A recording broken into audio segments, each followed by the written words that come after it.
Hey everyone, welcome back to our next lesson. Today our lesson is on building formulas and identities, specifically the trigonometric version. We've done this before with algebraic expressions and stuff in the past.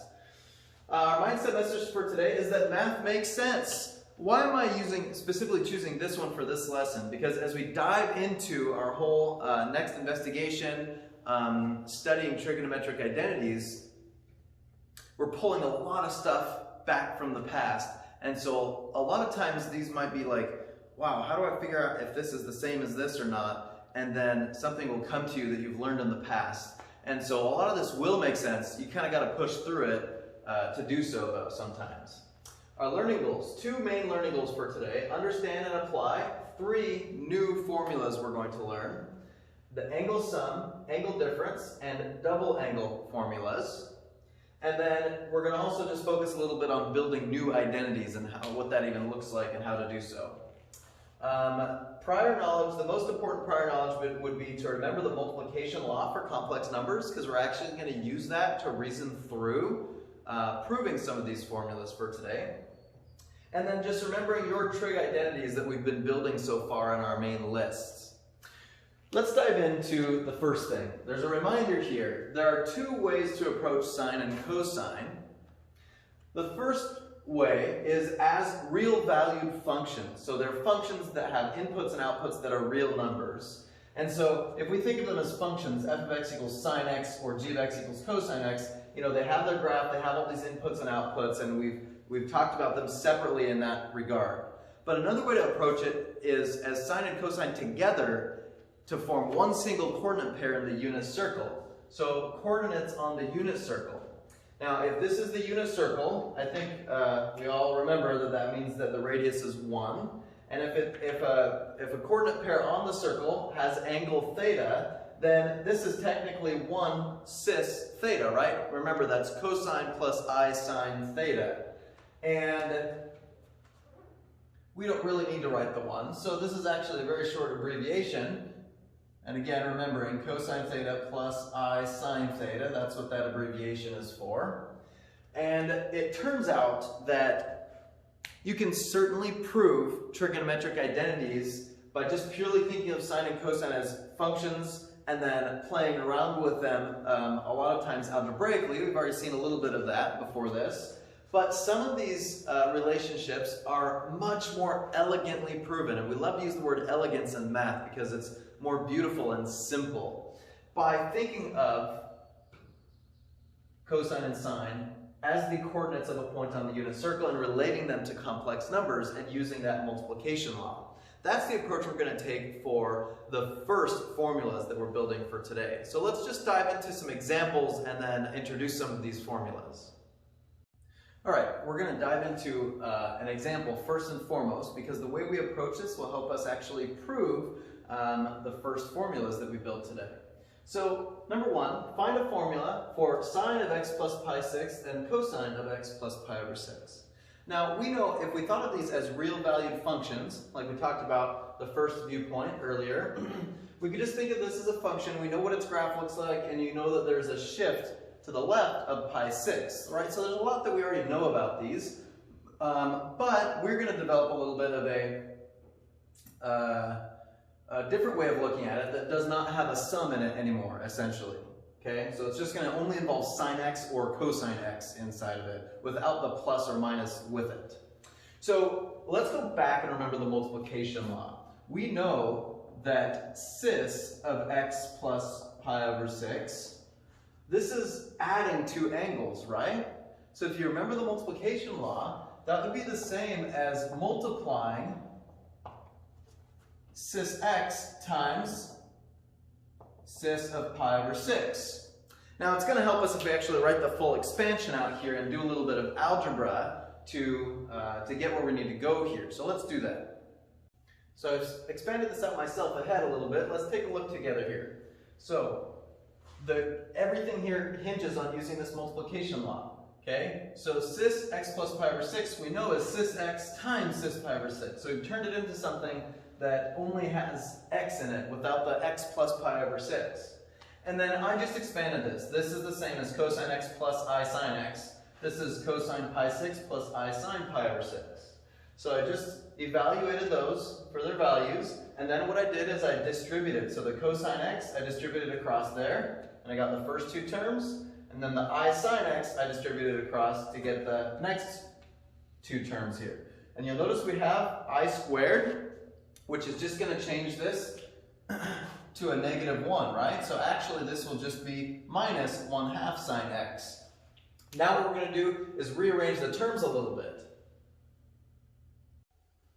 So we notice we have two like terms with an I in them, right?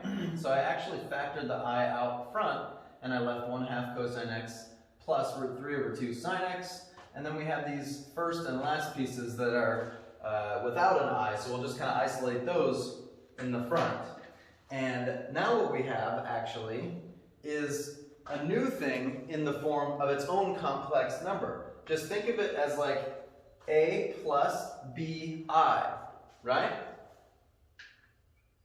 So now to pull everything together, remember, all we're doing here was actually realizing that cis x plus pi over 6, we applied the multiplication law, and then from those separate pieces, we worked with them.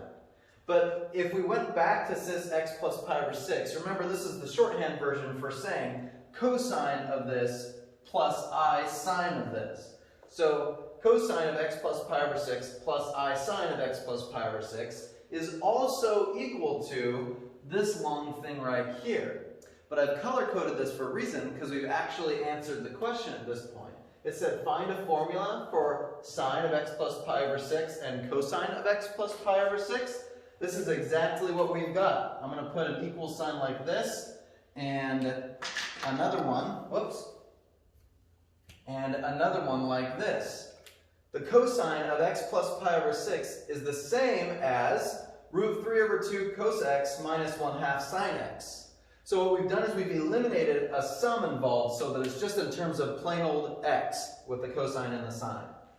And the same thing happens here. The I is attached, so we can just leave that out. Sine of x plus pi over 6 is equivalent to that.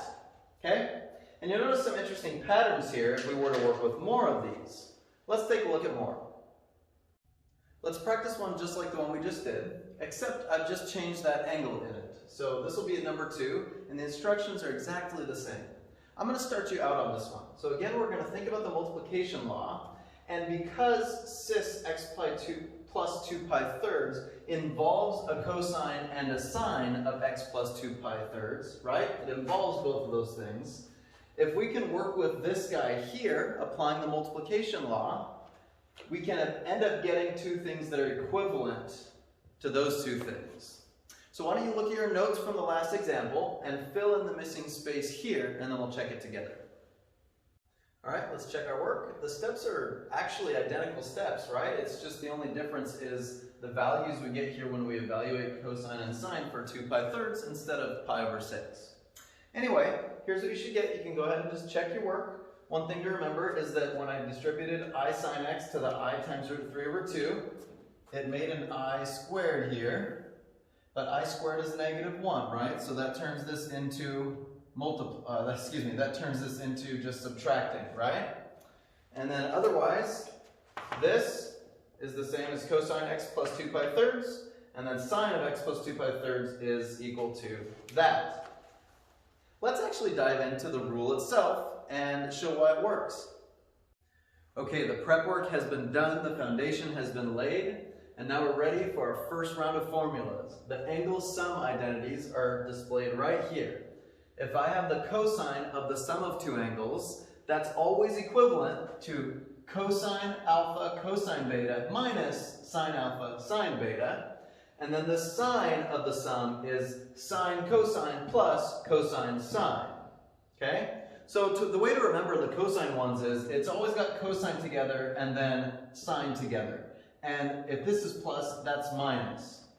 And then the sine one, you have sine cosine mixed. Okay, and it's always got the same sign, plus and plus.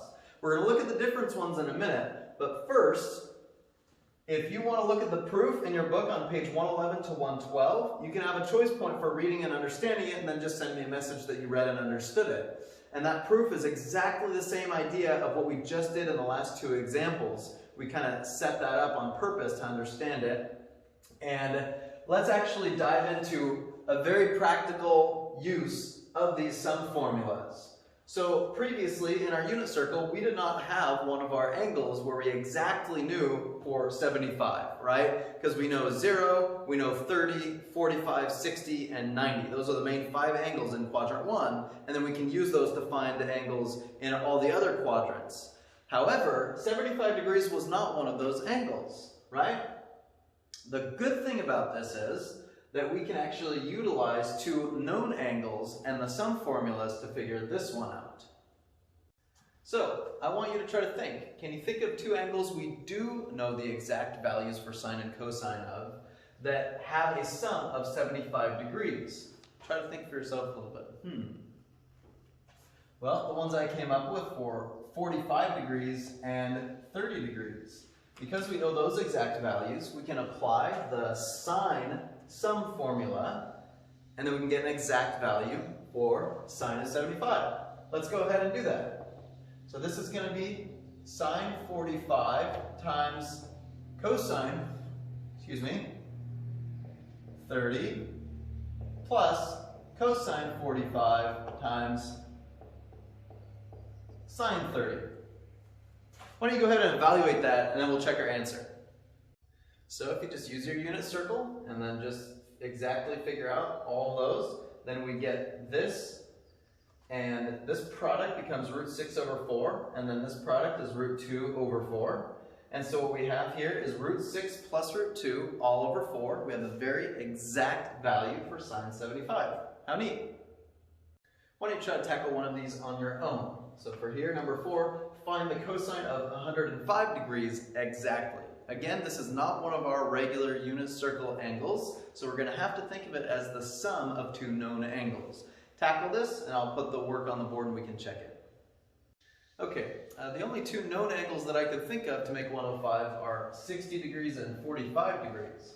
So if we go ahead and plug into the cosine sum formula, remember we need to decide if it's the cosine or sine, and then we simplify it out, then we get root 2 minus root 6 over 4.